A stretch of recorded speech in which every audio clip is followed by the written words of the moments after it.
तो finally IPL auction खत्म हो चुका है और इस आईपीएल ऑक्शन ने एक बहुत बड़ा रियलिटी चेक दिया है, खासकर ओवरसीज प्लेयर्स को, वो भी उन ओवरसीज प्लेयर्स को जो कि ओवरसीज प्लेयर्स की लिस्ट में टॉप 1% प्लेयर्स पर नहीं आते हैं। क्योंकि इस आईपीएल ऑक्शन ने हमको दिखाया है कि जो इंडियन डोमेस्टिक प्लेयर्स हैं उनकी वैल्यू ऑक्शन में टीम्स ज़्यादा करती हैं ओवरसीज प्लेयर्स के मुकाबले, क्योंकि बहुत ज़्यादा बिडिंग हुई है खासकर इंडियन अनकैप्ड प्लेयर्स के लिए इस ऑक्शन में। खैर ऑक्शन टेबल कितना भी अनप्रिडिक्टेबल रहा हो, लेकिन ये वाला ऑक्शन बहुत ज़्यादा इंटरेस्टिंग था, ये तो मैं आपको 100% गारंटी के साथ कह सकता हूँ। तो आज की वीडियो में हम यही बात करेंगे कि सभी की सभी 10 टीमों ने जिन प्लेयर्स को भी बाय किया है उन प्लेयर में से सबसे बेस्ट बायज उनके कौन से रहे इस ऑक्शन में। तो चलिए वीडियो को स्टार्ट करते हैं। तो मुझे पर्सनली ऐसा लगता है कि इस वीडियो में सबसे पहले कोलकाता नाइट राइडर्स की बात होनी चाहिए, क्योंकि बहुत जायंट पर्स था इनके पास ऑक्शन में जाते हुए। उसके बाद बहुत ज़्यादा शॉपिंग की है, टोटल 13 प्लेयर्स खरीदे हैं। तो इन 13 प्लेयर्स में से सबसे बड़े बायज रहे हैं इनके कैमरन ग्रीन और Matheesha Pathirana. Cameron Green as expected था कि 25 से 30 करोड़ के बीच जाने वाले हैं और उनको केकेआर ही लेके जाते हुए दिखेगी, क्योंकि केकेआर के पास और कोई ऑप्शंस नहीं थे ऑक्शन में जाते हुए। आंद्रे रसल ऑलरेडी रिटायर्ड हो चुके थे तो उनका बैकअप आपको चाहिए था। लेकिन ऑक्शन के बाद अभिषेक नायर ने ये चीज़ पूरी तरीके से क्लियरिफाई की थी कि कैमरन ग्रीन को टॉप ऑर्डर में खिलाएंगे, ना कि आंद्रे रसल की रिस्पॉन्सिबिलिटी देंगे। तो कैमरन ग्रीन आपको टॉप 3 में खेलते हुए दिख सकते हैं इस बार केकेआर में। बात करें पथिराना की, तो पथिराना थोड़े ज़्यादा एक्सपेंसिव है, 18 करोड़ मेरे हिसाब से तो डिजर्व नहीं करते थे पथिराना। खासकर मैं इनको बेस्ट बाइज में नहीं रखता केकेआर की, लेकिन केकेआर ने एक चीज़ बेस्ट की कि इनका एक बैकअप ले लिया मुस्तफिजुर रहमान के रूप में, क्योंकि आपको पता है Matheesha Pathirana most of the time इनके साथ इंजरी कंसर्न रहते हैं। तो उस चीज़ को देखते हुए मैंने इनको टॉप बायज में रखा है केकेआर की। आपका क्या ओपिनियन है इस पर कमेंट सेक्शन में जरूर बताइएगा। नंबर 2 पे बात करें थला धोनी की चेन्नई सुपर किंग्स की, तो सीएसके के पास सेकंड हाईएस्ट पर्स था इस ऑक्शन में जाते हुए और हमने ये एक्सपेक्ट किया था कि कुछ एक्सपीरियंस प्लेयर लेंगे ये ऑक्शन में, क्योंकि सीएसके पहले से जानी गई है कि बड़े एक्सपीरियंस प्लेयर उठाते हैं ये ऑक्शन में एंड देन उसके बाद ये ट्रॉफी उठा लेते थे। लेकिन इस बार सीएसके पूरी तरीके से अपनी स्ट्रैटेजी में चेंजेस कर आई थी। तो सीएसके के अगर टॉप बाइज की बात करें इस आईपीएल ऑक्शन में, तो वो है प्रशांत वीर और कार्तिक शर्मा। दोनों को 14.2 करोड़ ईच में बाय किया है चेन्नई ने, जो कि मैसिव है इंडियन अनकैप्ड प्लेयर्स के लिए। हिस्ट्री बना दी है इस बार सीएसके ने कि इंडियन अनकैप्ड प्लेयर सबसे एक्सपेंसिव बना दिया है इन दोनों को सीएसके ने। और सीएसके ने पहली बार किसी इंडियन प्लेयर पर इतना ज़्यादा इन्वेस्टमेंट किया है, फिर चाहे वो कैप्ड इंडियन प्लेयर हो या फिर अनकैप्ड इंडियन प्लेयर हो। ये दिखाता है कि कितना ज़्यादा डेस्परेट थी सीएसके अपने फ्यूचर को देखते हुए और यंगस्टर्स के ऊपर इस बार वो कितना भरोसा दिखा रहे हैं ऑक्शन में जाते हुए।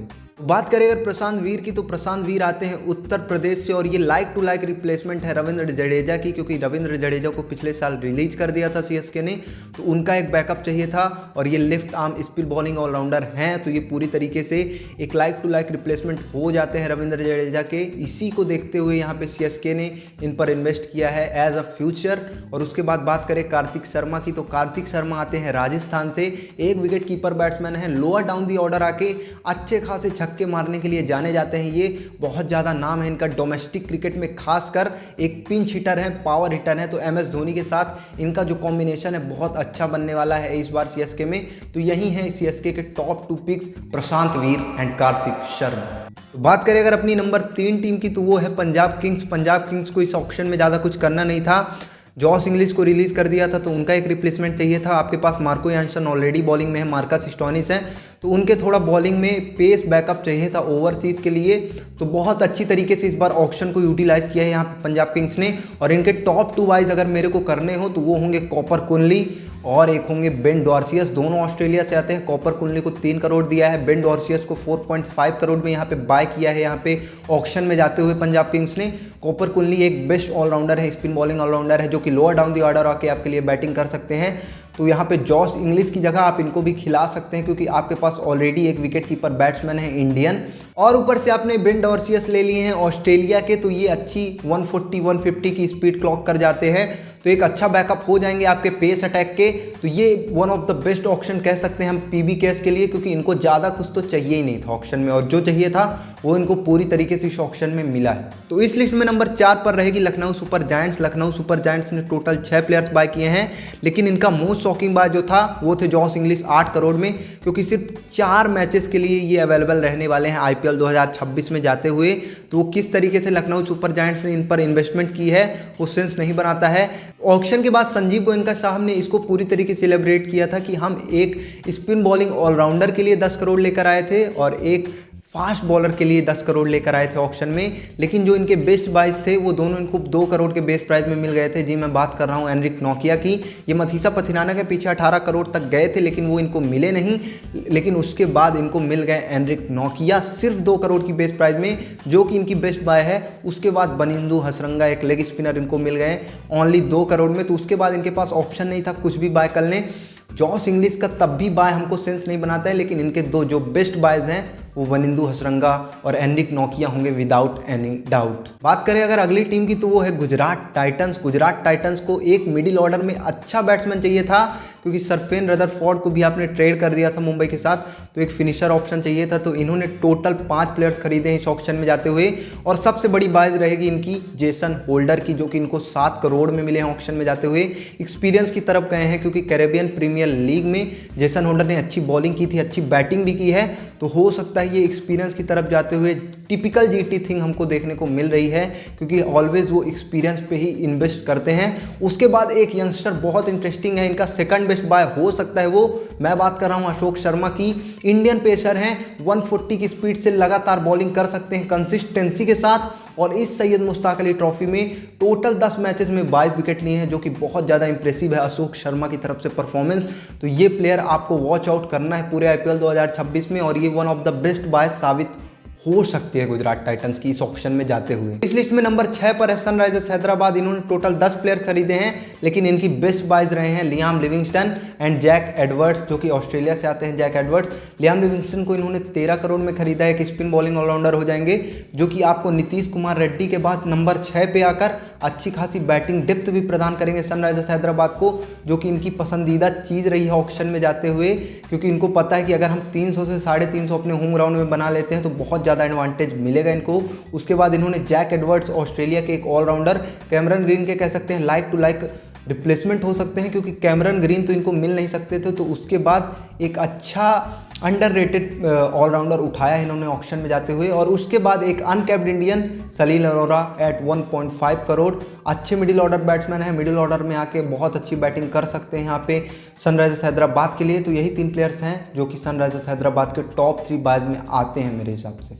बात करें अगर राजस्थान रॉयल्स की, तो राजस्थान रॉयल्स ने 9 प्लेयर्स खरीदे हैं, जिनमें इनके टॉप 2 बेस्ट बाइज रहे हैं रवि बिश्नोई एट 7.2 करोड़, जो कि एक प्योर स्टील डील थी, क्योंकि रवि बिश्नोई को सभी ने एक्सपेक्ट किया था कि एटलीस्ट 10 करोड़ में जाएंगे, लेकिन इनको एक बेस्ट रिप्लेसमेंट मिल गया है यूजी चहल का रवि बिश्नोई, जो कि बहुत अच्छा कर सकते हैं राजस्थान जैसी पिचेस में राजस्थान के लिए, क्योंकि इंडियन ऑरिजिन का टॉप लेग स्पिनर एक मिलना राजस्थान के लिए एक बहुत अच्छी न्यूज़ है।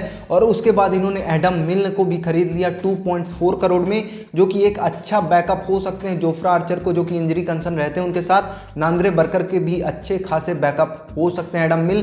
तो बहुत अच्छी पेस अटैक बना ली है इन्होंने, और एक स्पिनर चाहिए था इनको, तो वो भी बहुत अच्छी तरीके से किया है राजस्थान रॉयल्स ने ऑक्शन में जाते हुए। तो लिस्ट में अगली टीम दिल्ली कैपिटल्स की बात करें तो इन्होंने टोटल 8 प्लेयर्स खरीदे हैं, जिसमें इनकी सबसे बड़ी बाई है डेविड मिलर, क्योंकि 2 करोड़ पे डेविड मिलर ले लेना मैं बिल्कुल एक्सपेक्ट नहीं कर रहा था। मुझे लगा था David Miller one of the expensive player बनेंगे इस ऑक्शन के, लेकिन चाचा ने जो दिमाग लगाया है, सिर्फ बेस प्राइस में डेविड मिलर को उठा लिया है। मेरे हिसाब से ये one of the best steel हो सकता है इस ऑक्शन का। उसके बाद आपने आकिब नवीदार को मौका दिया है 8.2 करोड़ में, जो कि one of the best buys हम कह सकते हैं दिल्ली कैपिटल्स की, क्योंकि पके पकाए चावल हैं आकिब नवीदार।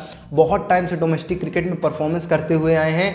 इनकी कहानी बहुत सैड रही है, क्योंकि बहुत बार फेल हुए हैं ये अपनी लाइफ में। उसके बाद जाके ऑक्शन में सीधे 8 करोड़ मिल जाना एक बहुत बड़ी चीज़ है आकिब नवीदार के लिए। तो यही 2 प्लेयर्स हैं जो कि दिल्ली कैपिटल्स की बेस्ट बाइज है इस ऑक्शन में। तो लिस्ट में अगली टीम की बात करें मुंबई इंडियंस की, जो कि बहुत ज़्यादा इंप्रेसिव रही है। 2.75 करोड़ का पर्स था, उसमें भी इन्होंने 5 प्लेयर उठा लिए हैं, और उठाया भी किसे, इनकी बेस्ट बाय है इस ऑक्शन में क्विंटन डिकॉक एट 1 करोड़, क्योंकि इनको बहुत अच्छी तरीके से पता था कि रियान रिकल्टन रोहित शर्मा के साथ बैटिंग तो अच्छी कर रहे थे, डिसेंट कर रहे थे, लेकिन उतनी बेहतर भी नहीं कर रहे थे। तो इन्होंने उनका बैकअप या तो फिर प्लेइंग 11 में पहले क्विंटन डिकॉक ही स्टार्ट कर सकते हैं रेयान रिकल्टन से पहले। तो one of the best buys है मुंबई इंडियंस की जाते हुए इस ऑक्शन में, क्योंकि ऑक्शन में इनको ज़्यादा कुछ करना नहीं था, इनकी स्क्वाड ऑलरेडी सेटल्ड थी, इनकी प्लेइंग 12 भी ऑलरेडी सेटल्ड थी। तो ऑक्शन में जाके इनको सिर्फ चाय पीना था, लेकिन वहाँ भी सिर्फ चाय नहीं पी है, क्विंटन डिकॉक को उठा लिया है एट जस्ट 1 करोड़। बात करेगा last but not the least team royal Challengers Bangalore की, तो इन्होंने टोटल 8 प्लेयर्स बाय किए हैं, लेकिन इनके 2 सबसे बड़े हाईलाइट्स होने वाले हैं इस ऑक्शन में। वेंकटेश अय्यर एट 7 करोड़ एंड उसके बाद Jacob Duffy at 2 crore, in just 2 crore, जो कि प्योर स्टील था मेरे हिसाब से, क्योंकि आपको बहुत सस्ते में वेंकटेश अय्यर मिल गए। अगर 10 करोड़ तक जाते वेंकटेश अय्यर और फिर आप लेते तो बहुत महंगे थे आपके लिए, लेकिन 7 करोड़ में वेंकटेश अय्यर मिलना, देवदत्त पडिक्कल की एक अच्छी रिप्लेसमेंट हो सकता है प्लेइंग 11 में पहले वेंकटेश अय्यर ही स्टार्ट कर जाएं। तो बहुत बेहतरीन ऑक्शन गया है ये आरसीबी का।